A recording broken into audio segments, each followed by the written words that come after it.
Well, health experts now tell us that colon cancer screenings for all adults should now start at age 45. One woman from Florida says not to ignore these guidelines. Samantha Sona reports. Colon cancer survivor Jane Giroux knows the consequences of waiting too long to be screened. I was 56 when I had my first screening, and when I came out of anesthesia, the doctor said, "I'm so sorry, you have a large mass. We're pretty sure it's cancer."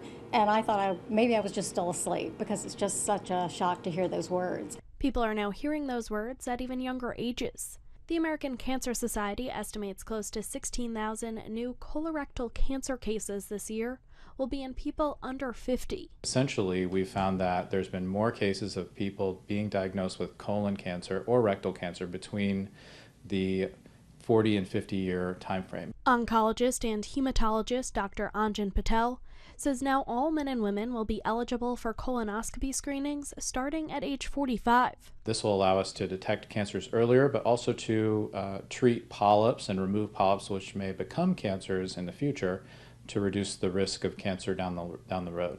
Guidelines for length of time between testing have not changed. So it'll be every 10 years for most if they find no polyps, and then it might be more frequent if they find polyps. How frequent is dependent on the size of the polyps and the number of the polyps that they find. Jane Giroux says follow the guidelines because you never know if it could happen to you. I think if I had had my screening at 50, this might have been the simple removal of a polyp. Instead, it was a stage 3 cancer that had spread to a lymph node. I had 6 months of chemotherapy, major surgery, and I constantly at that time thought, why did I not do this when I was supposed to? Medical experts say you should consult your own doctor about screening because your family medical history may call for screenings even earlier than 45. Got to get that doctor's appointment, Mark.